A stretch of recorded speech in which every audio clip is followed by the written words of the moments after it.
اعتکاف کے حوالے سے کچھ فضائل اور مسائل آپ کے سامنے پیش کرنے ہیں، کیونکہ بہت سے لوگ اعتکاف میں بیٹھ چکے ہیں اور بہت سے ہو سکتا ہے بیٹھنے کی تیاری کر رہے ہوں۔ اعتکاف وہ عمل ہے جو رسول اللہ صلی اللہ علیہ وسلم نے پابندی سے فرمایا۔ جب آپ صلی اللہ علیہ وسلم کا آخری وقت تھا، عمر کا آخری حصہ تھا، تو اس میں آپ صلی اللہ علیہ وسلم پابندی سے اعتکاف فرمایا کرتے تھے۔ دنیا کی ہر قوم میں اعتکاف کی عبادت رہی ہے۔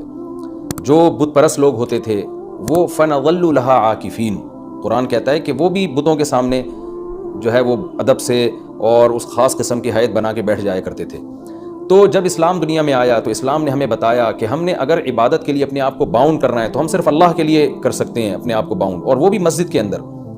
تو نبی صلی اللہ علیہ وسلم نے مسجد میں اعتکاف فرمایا۔ اس وقت سے لے کے آج تک امت آپ صلی اللہ علیہ وسلم کے اس عمل کو فالو کر رہی ہے۔ اس کی فضیلت کیا ہے؟ رسول اللہ صلی اللہ علیہ وسلم نے فرمایا ایک دن کا اعتکاف، بشرطے کے اخلاص کے ساتھ ہو، ایک دن کا اعتکاف آپ نے فرمایا انسان کو جہنم کی آگ سے ایسے دور کر دیتا ہے جیسے زمین اور آسمان کا جیسے فاصلہ ہے۔ تو اس عبادت کا بنیادی مقصد یہ ہے کہ انسان پورے سال دنیا کے کاموں میں مشغول رہتا ہے، وہ سال میں کچھ دن اللہ کے لیے نکالے۔ جیسے کوئی شخص ہجرت کرتا ہے اللہ کے لیے، اپنے گھر بار کو چھوڑتا ہے، تو معتکف بھی ایک نوعیت کی ہجرت کرتا ہے۔ وہ اپنے بیوی بچوں کو، اپنے اہل و عیال کو، اپنے رشتہ داروں کو چھوڑ چھاڑ کے اللہ کی گھر میں اور مسجد میں آ کے وہ پڑ جاتا ہے۔ تو اللہ کو یہ عمل بہت محبوب لگتا ہے کہ اتنی مصروفیتوں میں جب لوگ دنیا کی گہما گہمیوں میں مبتلا ہیں، کوئی شخص میری خاطر سب کچھ چھوڑ چھاڑ کے میرے گھر میں آ کے پڑ جاتا ہے کہ اللہ جب تک تو مجھے معاف نہیں کرے گا، جب تک تو مجھے سیدھے راستے پہ چلنے کی توفیق نہیں عطا فرمائے گا، گویا میں تیرا در چھوڑوں گا نہیں۔ تو اللہ کو یہ عمل بہت محبوب ہے، اور پچھلی امتوں میں بھی کسی نہ کسی درجے میں یہ عمل مختلف شکلوں میں مشروع رہا ہے۔ آپ صلی اللہ علیہ وسلم نے اس کی فضیلت بھی بیان کی، اور فقہائے کرام نے قرآن و سنت ہی سے اعتکاف کے مسائل بھی نکالے۔ تو اعتکاف کی سب سے بڑی فضیلت کیا ہے؟ ایک تو وہ فضیلت کہ جو حدیث میں بیان کی کہ مشرق اور مغرب میں جو فاصلہ اور آسمان اور زمین میں جو فاصلہ ہے، اتنا اللہ تعالیٰ جہنم کی آگ سے انسان کو دور کر دیتے ہیں۔ دوسری فضیلت اعتکاف کی کہ اس میں ہم آپ صلی اللہ علیہ وسلم کی ایک سنت کو فالو کر رہے ہوتے ہیں۔ جو کام نبی نے کیا ہم وہ کر رہے ہوتے ہیں، اور قرآن کہتا ہے لَقَدْ كَانَ لَكُمْ فِي رَسُولِ اللَّهِ أُسْوَةٌ حَسَنَةٌ، تمہارے لیے محمد صلی اللہ علیہ وسلم کے عمل میں اسوہ حسنہ، ایک اچھا نمونہ ہے، جیسے انہوں نے زندگی گزاری تم بھی ایسا کرو۔ تو نبی صلی اللہ علیہ وسلم کی سنت اس سے زندہ ہوتی ہے۔ دوسری فضیلت، تیسرا فائدہ اعتکاف میں کیا ہوتا ہے کہ آپ 10 دن جب مسجد کے ماحول میں گزارتے ہیں، مسجد کی ایک روحانیت ہوتی ہے، مسجد گناہوں سے پاک جگہ ہے، تو اس کچھ بھی نہ کریں، اس روحانیت کے اثرات آپ کے دل کے اندر جذب ہوتے ہیں، لاشعوری طور پر آپ کا دل اندر سے تبدیل ہوتا ہے۔ یہ اعتکاف کا تیسرا فائدہ۔ چوتھا فائدہ، آپ کو 10 دنوں تک باجماعت نماز پڑھنے کی توفیق ملتی ہے، آپ کو مسجد میں عبادت کی توفیق ملتی ہے، فارغ علماء کے بیانات سننے کی آپ کو توفیق ملتی ہے۔ یہ ایک بہت بڑا فائدہ ہے اعتکاف کا۔ اور سب سے بڑا فائدہ کیا، جو حدیث میں بھی منقول ہے، اور آپ صلی اللہ علیہ وسلم نے اعتکاف کی مشروعیت کی ایک وجہ یہ بھی بیان کی ہے کہ اس سے انسان کو لیلۃ القدر نصیب ہوتی ہے۔ آپ صلی اللہ علیہ وسلم لیلۃ القدر کی رات کی تلاش میں بھی اعتکاف فرمایا کرتے تھے، 10 دنوں کے لیے مسجد میں آ کے بیٹھ جایا کرتے تھے۔ تو معتکف کو یقینی طور پر لیلۃ القدر کی رات ملتی ہے۔ بالفرض اگر وہ سوتے ہوئے میں بھی لیلۃ القدر کی رات گزر جائے اور اس سے عبادت نہ ہو سکے، تو کم از کم اعتکاف والی عبادت تو اس کو لیلۃ القدر میں ملے گی۔ وہ قیامت کے دن یہ تو کہہ سکتا ہے اے اللہ لیلۃ القدر کی رات میں میں نے کوئی عبادت نہیں کی، لیکن اعتکاف والی عبادت مجھ سے ہوئی ہے، اس لیے کہ میں مسجد کے اندر موجود تھا۔ تو اعتکاف والے حضرات کو چاہیے کہ اعتکاف میں اگر آپ کچھ نہیں بھی کرتے، صرف فرض نماز پر اکتفا کرتے ہیں، تو آپ کو اعتکاف کا پھر بھی ثواب ملے گا۔ لیکن یہ جب اللہ کی طرف سے اتنا بہترین پیکیج آپ کو ملا ہوا ہے، آپ فارغ بھی ہیں، رمضان کا آخری عشرہ بھی ہے، اپنے آپ کو آپ نے باؤنڈ کیا ہوا ہے مسجد میں، تو سو کے یہ وقت گزار دینا یہ بہت بڑے اجر سے محرومی کا ذریعہ ہے۔ اس لیے معتکف کو اپنا وقت زیادہ سے زیادہ عبادت میں، تلاوت میں، نماز میں، دعاؤں میں لگانا چاہیے۔ اعتکاف میں انسان کی دعائیں بہت قبول ہوتی ہیں۔ تو رات کا آخری حصہ بھی ہو، اور رمضان کا آخری عشرہ بھی ہو، اور اعتکاف کی حالت بھی ہو، تو اتنے یعنی دعا کی قبولیت کا اس سے بڑا سبب کوئی ہو نہیں سکتا۔ تو معتکفین حضرات کو راتوں کے آخری حصے میں دعاؤں کا بہت زیادہ اہتمام کرنا چاہیے، اور معتکف کو چاہیے کہ رمضان کا یہ جو آخری عشرہ آپ نے اعتکاف کے لیے سلیکٹ کیا ہے، تو اس میں صرف اعتکاف برائے اعتکاف نہ ہو، بلکہ یہ ایک ورکشاپ ہونی چاہیے جس میں آپ یہ نیت کریں کہ میں جب مسجد سے نکلوں گا تو میں مکمل چینج ہو چکا ہوں گا۔ اگر آپ کی داڑھی نہیں ہے، آپ اعتکاف میں نیت کریں میں داڑھی کٹانے سے توبہ کروں گا۔ اگر آپ سود کھاتے ہیں، آپ نیت کریں میں 10 دن ایسے گزاروں گا کہ جب میں باہر نکلوں تو میں سود سے توبہ کر چکا ہوں۔ اگر بدنظری کی عادت ہے، آپ 10 دن اعتکاف میں اللہ سے دعا مانگیں کہ مجھ سے بدنظری چھوٹ جائے، اور یہ نیت کریں کہ میں اعتکاف میں نکلنے سے پہلے اعتکاف سے نکلنے سے پہلے اس لعنت سے توبہ کر چکا ہوں گا۔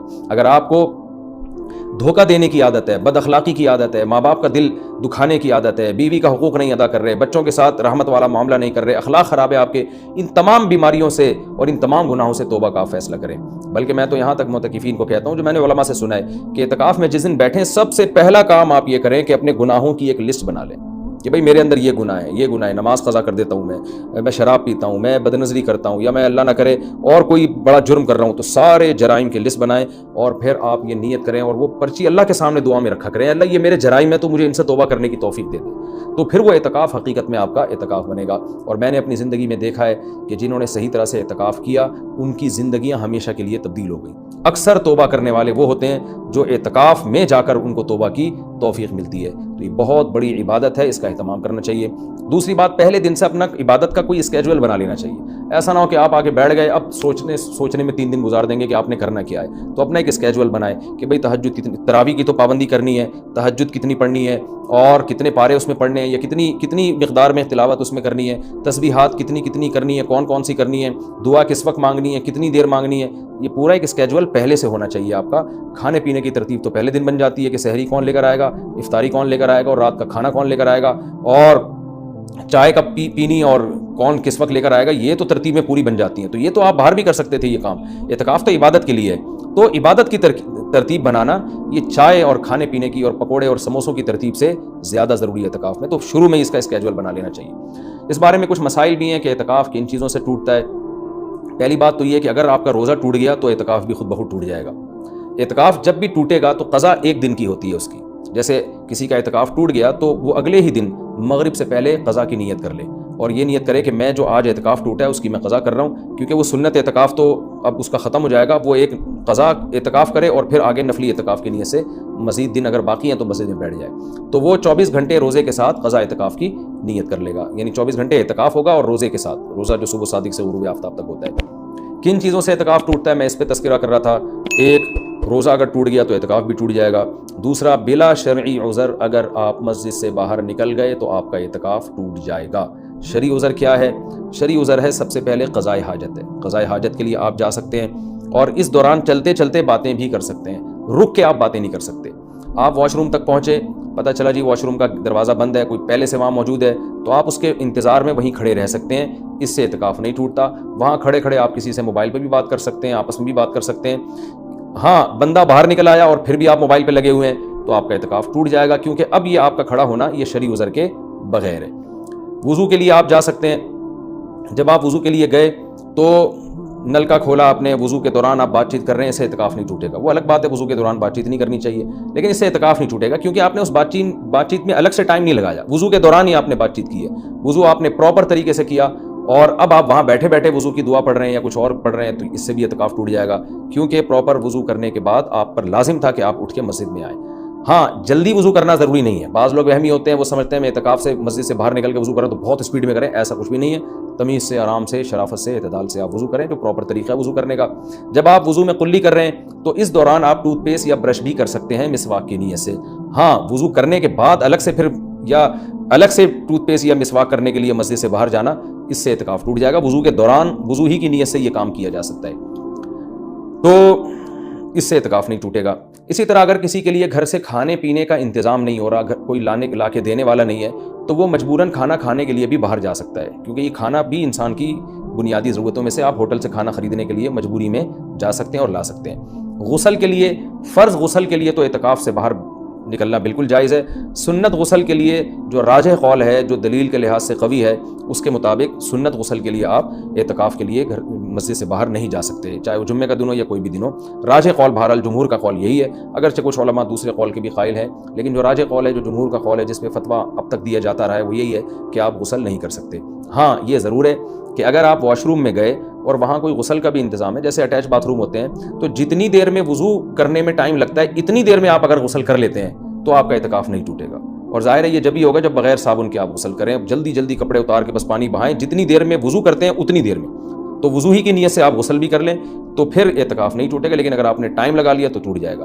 گرمیوں میں بہت بڑی پرابلم ہو جاتی ہے, پسینے کی بدبو لوگوں میں آ رہی ہوتی ہے, تو ایسے موقع پر اگر کوئی مسجد میں ایسا انتظام کر لیا جائے کہ مسجد ہی میں کوئی ایسا ٹب ہو جہاں بیٹھ کے کوئی نہا لے اور مسجد گندی نہ ہو, تو اس کی بھی گنجائش ہے. یا صرف سر دھو لے اور سر تو دھویا جا سکتا ہے، آپ مسجد سے سر تھوڑا سا باہر کریں اور پھر کوئی شخص پانی ڈال کے یا خود ہی آپ پانی ڈال کے اپنے سر کو دھو لیں صابن سے، تو یہ بھی جائز ہے۔ پاؤں آپ کے مسجد کے اندر رہنے چاہیے، پاؤں اگر مسجد سے باہر نکل گئے تو اعتکاف ٹوٹے گا، پاؤں اگر مسجد کے اندر ہیں تو اعتکاف نہیں ٹوٹتا۔ یہ بھی اعتکاف کے کچھ بیسک مسائل تھے۔ اعتکاف کے دوران آپ کسی کے جنازے میں جانے کے لیے مسجد سے باہر جائیں گے، اعتکاف ٹوٹ جائے گا۔ کسی کی عیادت کے لیے مسجد سے باہر نکلیں گے، اعتکاف ٹوٹ جائے گا۔ لوگ کر رہے ہوتے ہیں یہ کام، جی وہ اللہ معاف فرمائے نانی کا انتقال ہو گیا، چاچا کا انتقال ہو گیا تو ہم جا رہے ہیں، تو بھائی نہیں جا سکتے آپ۔ جس کا بھی انتقال ہو گیا اس کے لیے یہیں بیٹھ کے آپ دعائے مغفرت کریں، اور ان کا جنازہ اگر وہیں آ جاتا ہے تو مسجد کے اندر بعض جگہوں پہ صفیں بنتی ہیں، جنازہ باہر رکھا جاتا ہے تو ٹھیک ہے، مسجد سے باہر آپ نہیں جا سکتے۔ اسی طرح ایک اور بھی گنجائش ہے کہ اگر کسی کو اعتکاف کے دوران پہلے سے پتہ ہے کہ مجھے کسی ضروری کام سے جانا پڑے گا تو وہ مستثنی بھی کر سکتا ہے، یعنی اعتکاف میں بیٹھنے سے پہلے وہ یہ نیت کر لے کہ فلاں دن اتنے ٹائم تک کا جو وقت ہے میں اعتکاف سے خارج کر رہا ہوں، تو وہ فلاں دن جب آئے گا تو وہ مخصوص ٹائم اس کا اعتکاف میں داخل ہی نہیں ہوگا، تو اس دوران وہ مسجد سے باہر جا سکے گا، اس کا اعتکاف نہیں ٹوٹے گا۔ یا وہ یہ کہہ لے کہ جیسے کسی نے پیپر دینا ہے تو یہ نیت کرے کہ بھائی میں اعتکاف میں تو بیٹھ رہا ہوں، لیکن میرا ایم اے اسلامیات کا یا میرا اکنامکس کا پیپر ہے، تو میں جب پیپر کا ٹائم ہوگا تو میں جاؤں گا پیپر دینے کے لیے، اور پیپر دے کے فوراً واپس آ جاؤں گا، تو پہلے سے جو نیت کر لے گا تو اس میں وہ ٹائم اعتکاف میں داخل ہی نہیں ہوگا، اور اس عمل کی وجہ سے اس کا اعتکاف ٹوٹے گا نہیں۔ البتہ سنت بہرحال یہی ہے کہ پراپر 10 دن تک مسلسل اعتکاف کیا جائے۔ تو یہ کچھ موٹے موٹے مسائل تھے اعتکاف کے۔ اور رمضان میں روزے کی حالت میں سرما لگانے سے، کان میں آنکھ میں دوا ڈالنے سے روزہ بھی نہیں ٹوٹتا، اعتکاف بھی نہیں ٹوٹتا۔ خوشبو لگانے سے نہ روزہ ٹوٹتا ہے نہ اعتکاف ٹوٹتا ہے۔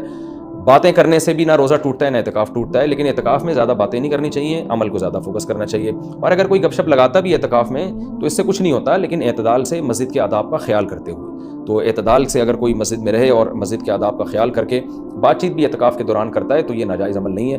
ایک بات جو آخری بات، اعتکاف میں موبائل کا استعمال کم کریں اور اس کو مثبت ایکٹیویٹیز کے لیے محدود کر دیں۔ فون پہ باتیں کرتے رہنا، ویڈیوز دیکھتے رہنا فیس بک کی، یہ تو سارا ٹائم آپ کا فیس بک برباد کر دے گا۔ کوئی کام کی علمی بحث دیکھنی ہو تو ایک الگ بات ہے، لیکن ویڈیو گیم اور ان چیزوں میں اعتکاف کو برباد کرنا یہ بہت بڑی محرومی کی بات ہے۔ اللہ تعالیٰ سے دعا ہے کہ اس رمضان کے اس عشرے کو اللہ ہم سب